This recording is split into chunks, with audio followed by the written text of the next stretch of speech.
I'm going to be talking on a very, very controversial topic of intermittent fasting and meal frequency. And it's a privilege to be talking in front of Dr. Anup Mishra.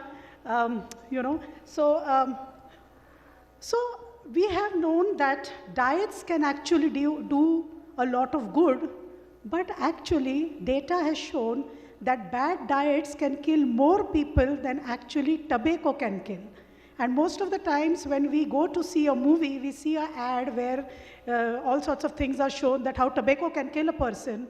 And in the same movie, we go out and buy a packet of popcorn and a samosa and a coffee and a Coke, not thinking that this, instead of tobacco, this food can actually kill us as much as tobacco could.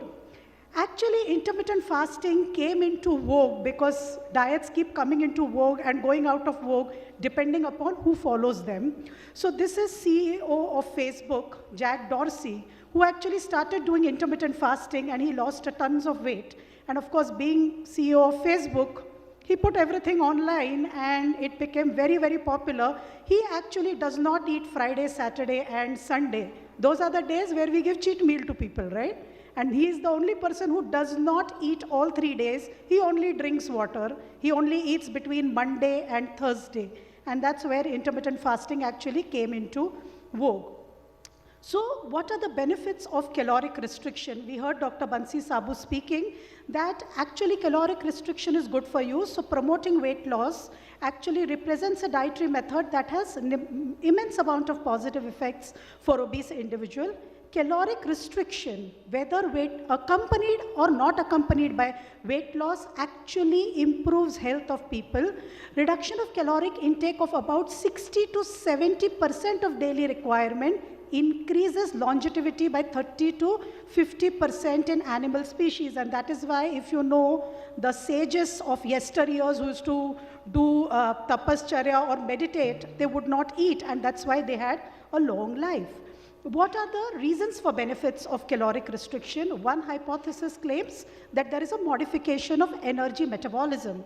Other hypothesis states that reducing the mitochondrial production of oxygen radical decreases oxidative stress, and therefore damage produced by accumulation of these radicals actually which harms the protein, lipids, and nucleic acid, and therefore caloric restriction is important.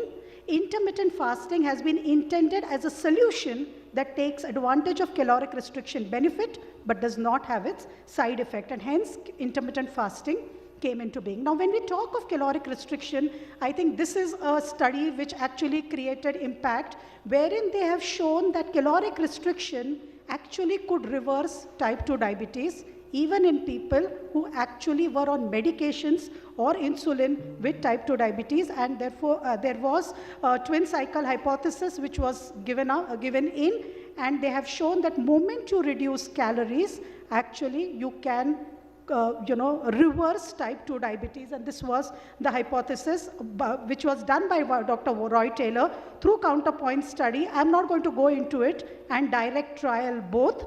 And what it was shown that when actually calories were reduced to the extent of 800 calories per day, they showed within a year, they showed decrease in body weight greater than 15 kilos, and they showed 46% of patients actually reversing their type 2 diabetes, and that is something which is very important. So this happened over 12 months, and it also, just this year we had data of 2 years where it has shown that caloric restriction when given, it can actually keep diabetes or reverse diabetes for a span of 2 years, and study is still ongoing. So we can show complete reversal of type 2 diabetes.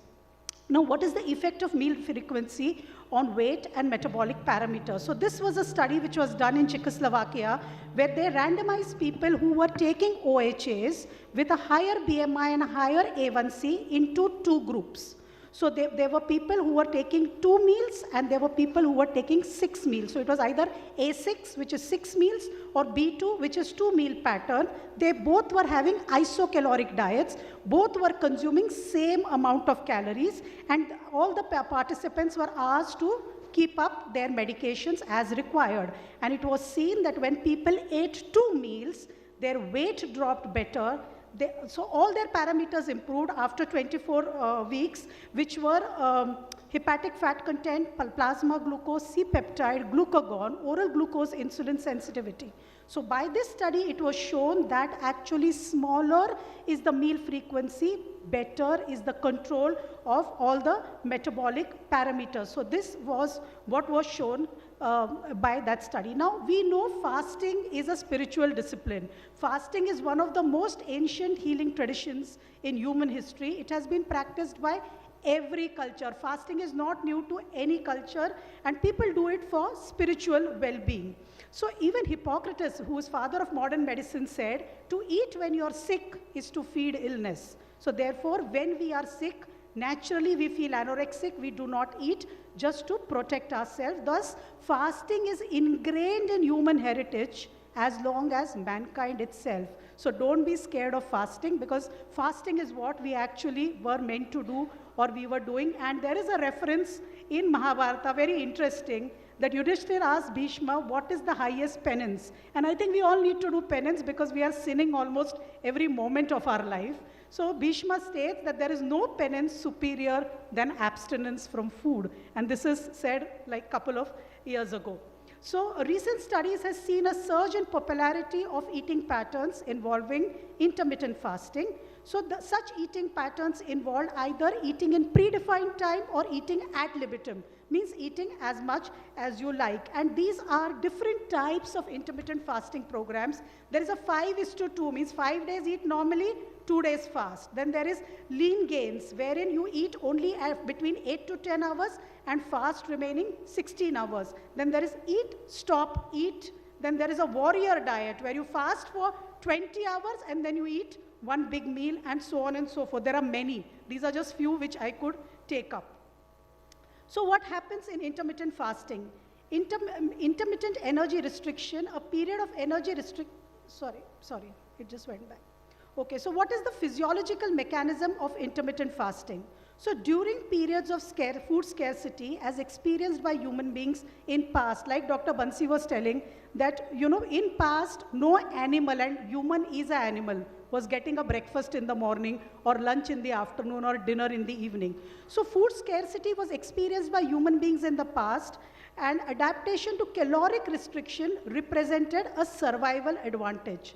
Such adaptations involved utilization of hepatic and muscle glycogen to mobilization of free fatty acids from adipose tissue, and their conversion to ketones as an alternative source of energy.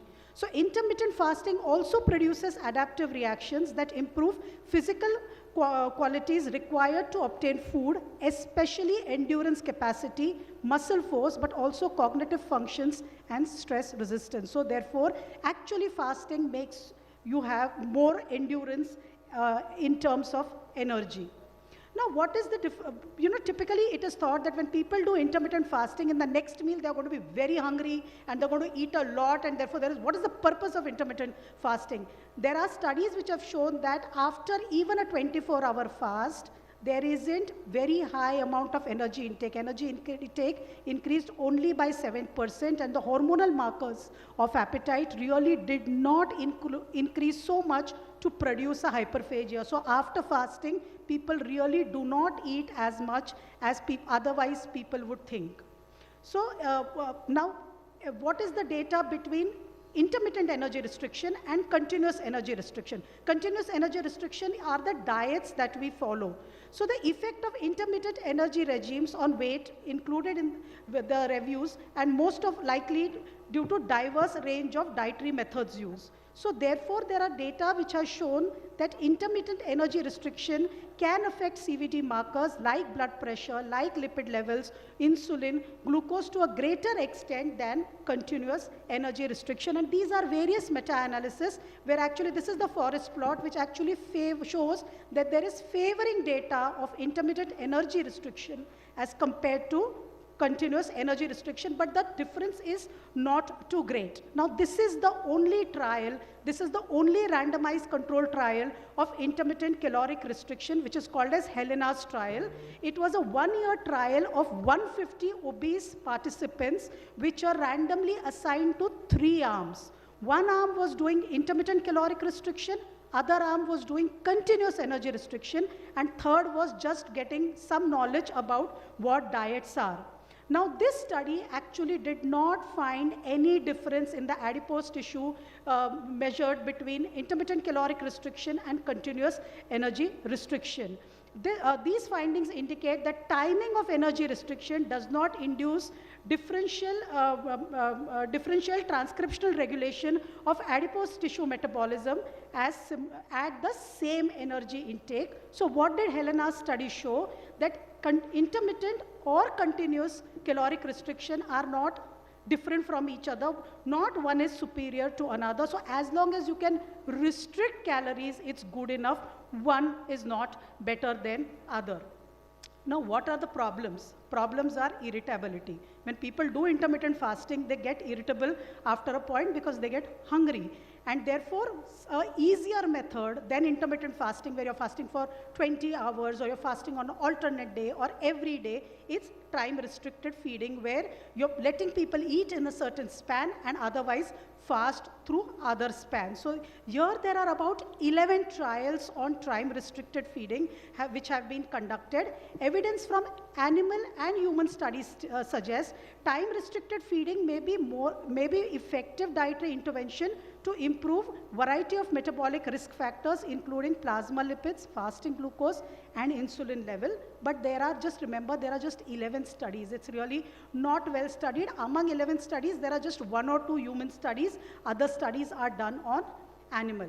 Now, this is something that probably everybody here has come to hear, right? So this is the article by Dr. Dixit, which has shown that eating frequency and weight loss, and it's a 6 months follow-up of a public health campaign at Aurangabad. So this study, what was this study? And then I will leave everything else for your interpretation. So this study was a self-controlled community trial. The tenure was from 1st July 2013 to 30th June 2014. About 450 people participated in the campaign. Subjects were enrolled in the study after taking an informed consent during author's lectures on weight loss. Okay? Author got pre-tested questionnaires filled from the audience who attended his lecture on weight loss, and a follow-up was done on phone, not in person. That's very, very important. What was the conclusion? Weight loss activities have, what was the conclusion of this paper? Okay, what does the author have to say? Weight loss activities have taken a form of business for many, so poor and ignorant people are being looted because of this weight loss trials. So he said that intermittent fasting or time-restricted feeding, as it is put, it is an effective method to manage weight. What was the limitation of this study? Data was obtained by self-reporting. Therefore, we really do not know. On the phone, patient is saying, I'm not hungry. On the phone, patient is saying, I have lost weight. They haven't seen whether what has happened really to the patient. Okay, so what are overall health effects of intermittent fasting diet? The most important effect is increased lifespan, decreased mortality from cancer, cardiovascular diseases, improved insulin sensitivity, and reduced oxidative stress and inflammation. Most of the studies have shown that continuous restriction or intermittent fasting have been shown to diminish severity of risk factor of diseases such as diabetes and cardiovascular disease. The last point is very interesting. Studies have shown that women who were exposed to Dutch famine, so there is a very big data of Dutch famine, winter famine hunger study, in utero had more children, more twins, and were very likely to remain, unlikely to remain childless. Therefore, famine had a direct influence on menstruation patterns of women. So typically we are seeing a high prevalence of PCOS, and we see most of the time in PCOS, there is a hypercaloric diet. Moment you reduce calories, the pattern, menstruation pattern comes back. There is also a very interesting study called as biosphere study, where people were actually restricted in an area in Arizona somewhere, and they were actually given a hypocaloric diet, and they showed the aging was prevented when people were put on a hypocaloric diet. People lost weight, but their aging patterns actually improved, decreased. So they were not aging after doing this kind of diet. So this is the conclusion. There are many dietary approaches that, which are there. But ideally, dietary approach should be satiating, satisfactory, should be able to meet nutritional requirement, promote fat loss, preserve lean body mass, and ensure long-term safety. This is like asking for too much. Everything should be there. So, I'm just finishing one point. It would be great, and Geeta is sitting as a chairperson, nutrigenomics, as to which kind of diet suits whom. Some may work with intermittent fasting, some may work with caloric restriction. We really need to find which diet will work for whom. Not intermittent fasting is going to work on everybody. Neither is continuous energy restriction going to work. For some people, keto may work. For some people, high carb may work. So we really need to more personalize or individualize diet rather than just sort of hearing me talk on intermittent fasting and using it, or talk Dr. Sabu speaking on not giving breakfast and follow that. So probably we need more personalization, and that's where we are coming to. And intermittent fasting has shown in less than 1 year that there is some considerable data of weight loss. So there is a lot of food for thought as for individualization of diet to whether achieve weight loss or betterment of a metabolic profile. Thank you so much.